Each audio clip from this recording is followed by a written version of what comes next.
Hello YouTube, welcome back to another diary entry. Today we have a 16-year-old kind of flagship on our hands, the Radeon HD5850, and it's a gamer's rejoice. Our card, made by Asus, has the reference cooler on it. I'm a massive fan of its design, and truly if it weren't for the loudness of it, I would say this is the peak of GPU cooler designs. HD5850 was released all the way back in September 2009 at a reasonable by today's standards $299 MSRP. In terms of specs, we are looking at a slightly cut down HD5870. Two of the compute units are disabled, if we are to be specific. At our disposal we have 1440 stream processors, 72 texture mapping units and 32 ROPs. All this is built on a 40nm node and clocks away at 725 MHz. To support it, we have just 1GB of GDDR5 memory running stock at 1000 MHz over 256-bit bus. To power it, we need two 6-pin power connectors and the card's TDP is 151 watts. Being HD 5000 series, we are sadly limited to the X11 titles. On top of that, the drivers we have here are quite dated because AMD dropped support back in 2016. There are modded drivers, however, on me attempting to download and install them there was an error saying no supported device was found, so I forgot them and used original AMD drivers. The HD5850 was a great overclocker back in the day, matching HD5870 after a few tweaks, today's one being no exception. We were able to lift the core clock to 870 MHz, being just a tad over 20% uplift, and the memory to 1200 MHz, being dead on 20% increase. I am really happy with the results as it allowed us to get quite a substantial bump in performance. Benchmarking will happen as usual on my i5-8600 AP360M motherboard and 32GB of DDR4 RAM running at 2666 MHz.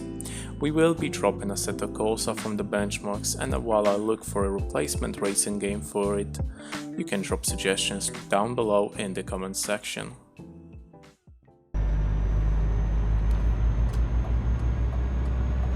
Starting off, we have Euro Truck Simulator 2. Running at 1080p, we were able to use medium quality preset but set the resolution to full 100%. Stock we got 39 FPS average, 29 FPS 1% low and 20 FPS 0.1% low. This in itself was great, but overclocked it's gotten us even closer to 60 FPS gaming.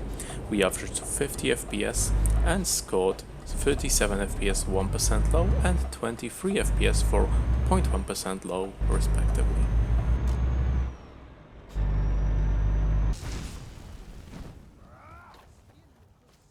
Then Skyrim delivered a playable experience in 1080p Ultra with FXAA rather than standard anti-aliasing.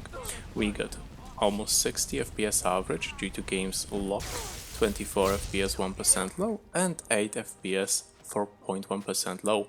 Overclocked, those results didn't really change apart from 1% low lifting up to 31. Not too bad as these stutters weren't too noticeable in game, however it's still something to keep in mind.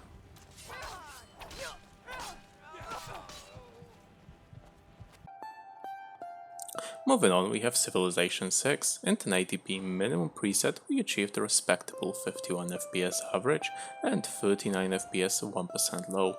Once overclocked, these figures rose to 59 FPS average and 46 FPS 1% low. Those numbers are from the built-in benchmarks, so the actual game might be a bit better. I would say you're safe to crank those settings up to at least medium if you don't mind 30 FPS in this title. CS2 is really not that bad. 720p with lowest settings and no FSR, we achieved 75 FPS average during the course of the benchmark, with 1% lows at 39. Getting the overclock running allowed us to get a decent bump to 83 FPS average and 50 FPS 1% low. I would say if you don't mind a bit of FSR, you probably would have enough performance for some fun in this game.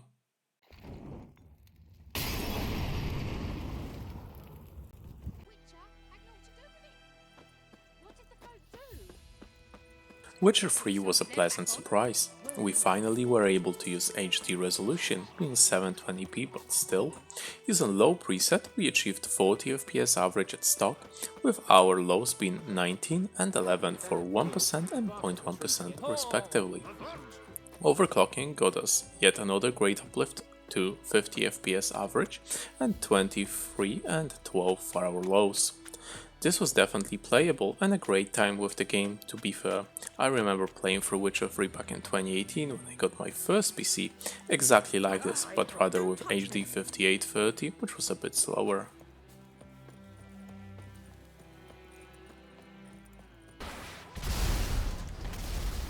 GTA 5 Legacy was another very playable title on this card. Full HD and normal settings netted us 70 FPS average, 32 FPS 1% lows and 29 FPS for 0.1% lows. Overclock didn't do anything for our average, staying at 70, but the lows did tighten quite a bit to 52 for 1% lows and 35 for 0.1% lows. Amazing result and a great experience in this game.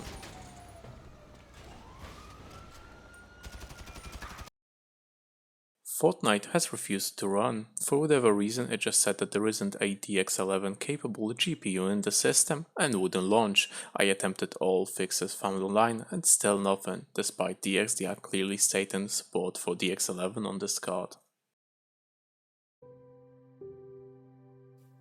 Minecraft was running great too. The newest release on Java saw us running 1080p, fancy settings with 12 chunks render distance, and we were able to average 116 FPS with 1% lows at 26 and 0.1% low at 14. Overclock didn't have as pronounced as an effect. As with other games, our average rose ever so slightly to 117, our 1% low was the only real difference, rising to 47, and our 0.1% low stayed at 15, which is around the margin of error.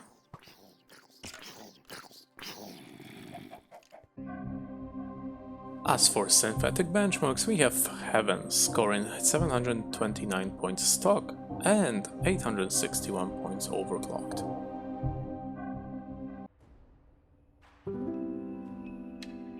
Similar gains can be seen in Firestrike, where we see 2499 points stock, and overclocked this figure rises to 2895, decent scaling of the overclock here.